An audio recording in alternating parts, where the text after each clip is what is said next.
नमस्कार दोस्तों, 3 दिसंबर 1984 का दिन जब सारे शहर के लोग रोज की तरह अपने कार्यों में व्यस्त थे, हर कोई खुश था और बच्चे खेल कूद रहे। लेकिन उन्हें क्या पता था कि उनकी हंसती खेलती जिंदगी सिर्फ कुछ घंटों की ही मेहमान थी। उन्हें तो यह भी नहीं पता था कि आने वाले अगले दिन का सूर्य भी उन्हें देखने को नसीब नहीं होगा। सारे शहर के लोग रात को खाना खाते हैं, खा के सभी लोग सो जाते हैं, लेकिन तभी वह घटना घटित होती है जिसकी किसी ने कल्पना भी नहीं की थी। दोस्तों, रात का समय था जब एक कीटनाशक दवा बनाने वाली कारखाने से जहरीली गैस का रिसाव शुरू हो जाता है और देखते ही देखते वह गैस पूरे शहर में फैल जाती है और हजारों लोग तड़प तड़प कर अपना दम तोड़ देते हैं। जी हाँ दोस्तों, आज हम लोग बात करने वाले हैं भोपाल गैस त्रासदी के बारे में, जिसे विश्व का सबसे भयानक औद्योगिक दुर्घटना माना जाता है। अब सवाल यह उठता है कि आखिर वह कौन सी कंपनी थी जिससे गैस लीक हुआ था? आखिर गैस का रिसाव हुआ कैसे? इस दुर्घटना का जिम्मेवार कौन था?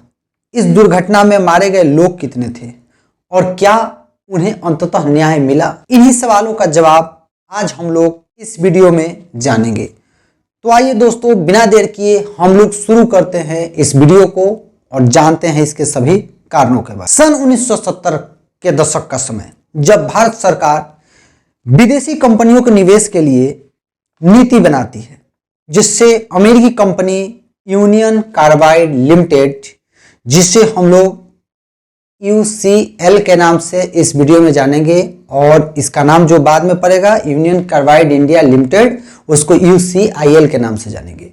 और इस वीडियो में हम लोग जो गैस लीक हुआ मिथाइल आइसोसाइनेट, उसे हम लोग MIC के नाम से जानेंगे। तो चलिए फ्रेंड्स, फिर से आते हैं हम लोग अपने वीडियो में। तब तक क्या होता है कि भारत सरकार की नीतियों से प्रेरित होकर अमेरिकी कंपनी यूनियन कार्बाइड लिमिटेड अपनी कंपनी लगाने के लिए इच्छा जाहिर करती है। सरकार उसे सभी प्रकार की सुविधाएं देती है और परमिशन भी दे देती है कि भाई कंपनी लगना चाहिए। तब आता है समय सन 1969 जब यूनियन कार्बाइड लिमिटेड की स्थापना होती है और इसका नाम बदलकर रख दिया जाता है यूनियन कार्बाइड इंडिया लिमिटेड अर्थात UCIL।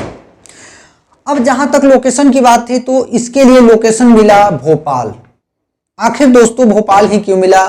क्योंकि उस वक्त भोपाल में परिवहन की सारी अच्छी सुविधाएं उपलब्ध थी और जो UCIL कंपनी था उससे बनने वाले प्रोडक्ट तथा उसके लिए उपयोगी रॉ मटेरियल का आसानी से आयात निर्यात किया जा सकता था। इसीलिए लोकेशन भोपाल ही चुना गया और उस कंपनी को भोपाल में सन 1969 में लगाया गया। शुरू में कंपनी कीटनाशक बनाती थी और कीटनाशक का उपयोग कृषि में किया जाता। इसके लिए जो कच्चा माल था मिथाइल आइसोसाइनाइड, वो जो था उसे दूसरे देशों से मंगाया जाता था, दूसरे देशों से आयात किया जाता। तो दोस्तों समय बीतते गया, इस कंपनी के प्रोडक्ट काफी चल निकले, लेकिन समय के साथ एक समय ऐसा भी आया जब दूसरी कंपनियों से इसके प्रोडक्ट को काफी प्रतिस्पर्धा मिलने लगा और दूसरी कंपनियों के जो कीटनाशक थे वो काफी सस्ते थे, जबकि यूनियन कार्बाइड इंडिया लिमिटेड के जो कीटनाशक थे वो काफी महंगे थे। इससे तो इसे लॉस हुआ ही साथ 1980 में भीषण अकाल पड़ गया, जिस कारण से बहुत सारी फसलें बर्बाद हो और इसका परिणाम यह हुआ कि कीटनाशक का जो उत्पादन था वो काफी प्रभावित हो गया। इससे कंपनी का प्रॉफिट दिनों दिन घटने लगा। अपनी घाटे को कम करने के लिए कंपनी के निदेशक मंडल ने यह निर्णय लिया कि MIC का निर्माण अब कंपनी के अपने प्लांट में ही कराएगी, यानी कि जो पहले मिथाइल आइसोसाइनाइड बाहर से आता था उसे अब कंपनी में ही बनाया जाएगा, जो कि निर्णय काफी खतरनाक था क्योंकि मिथाइल आइसोसाइनाइड का निर्माण काफी ही डेंजरस था। कंपनी अपने कॉस्ट को कम करने के लिए कुछ भी करने को तैयार थी। उसने MIC का उत्पादन कंपनी में ही शुरू करा दिया और इसके लिए धरती में 3 बड़े टैंक लगाए गए MIC को जमा करने के। अपनी लागत को कम करने के लिए जो UCIL कंपनी थी उसने सारे सुरक्षा मानकों पर ध्यान देना बंद कर दिया। कंपनी को सिर्फ अधिक से अधिक लाभ कमाने का उद्देश्य था, जिससे सुरक्षा मानकों को नजरअंदाज किया गया। 2 दिसंबर रात 11 बजे का समय था जब भोपाल शहर के लाखों लोग चैन की नींद सो रहे थे। तभी कंपनी के एक वर्कर ने MIC के छोटे से लीक को नोटिस किया और उसे ऐसा लगा कि मिथाइल आइसोसाइनाइड जो गैस है वो लीक कर रहा है। उसने दौड़ते हुए जाकर अपने सुपरवाइजर से इस बात को बताई, लेकिन सुपरवाइजर ने इसे नजरअंदाज कर दिया और इसे सीरियसली नहीं लिया गया। उस समय एक सेफ्टी डिवाइस उपयोग किया जाता था जिसका नाम था वेंट गैस स्क्रबर।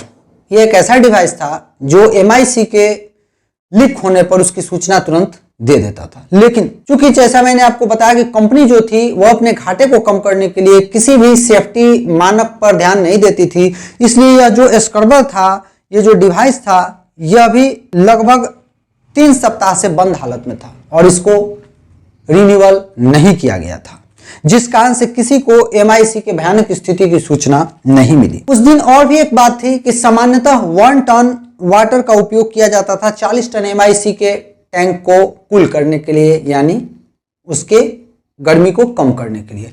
लेकिन उस दिन लापरवाही के कारण 30 टन वाटर को 40 टन MIC में मिला दिया गया था, जिस कारण वाटर से जो MIC था यानी मिथाइल आइसोसाइनाइड था वो तेजी से रिएक्शन करने लगा और ये रिएक्शन था बहुत ही खतरनाक, क्योंकि इसमें ढेर सारा उष्मा गैस निकलने लगे।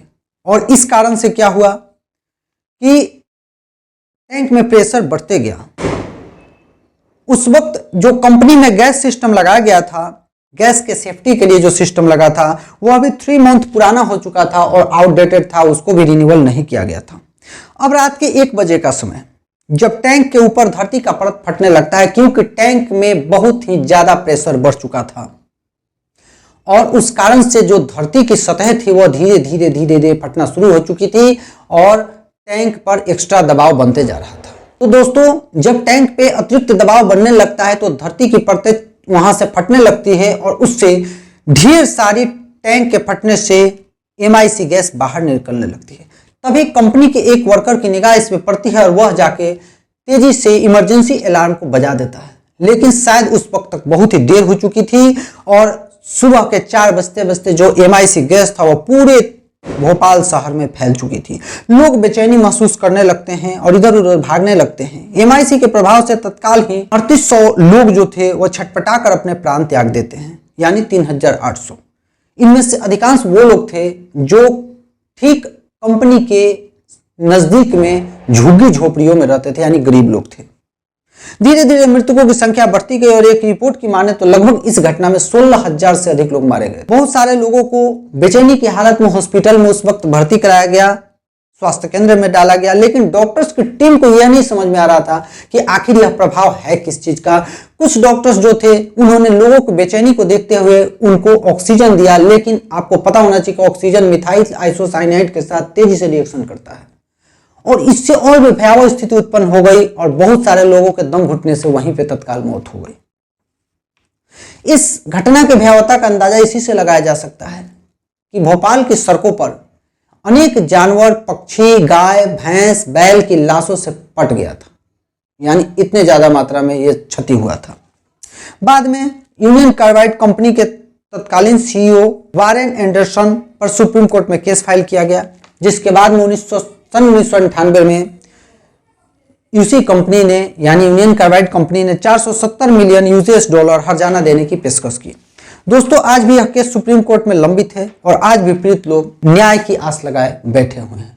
तो यह था आज का वीडियो। यदि यह वीडियो आप लोग को पसंद आए तो मेरे चैनल को सब्सक्राइब कीजिए, वीडियो को लाइक कीजिए, ज्यादा से ज्यादा शेयर कीजिए। फिर मिलेंगे अगले वीडियो में अगले नई और महत्वपूर्ण जानकारियों के साथ। तब तक के लिए नमस्कार।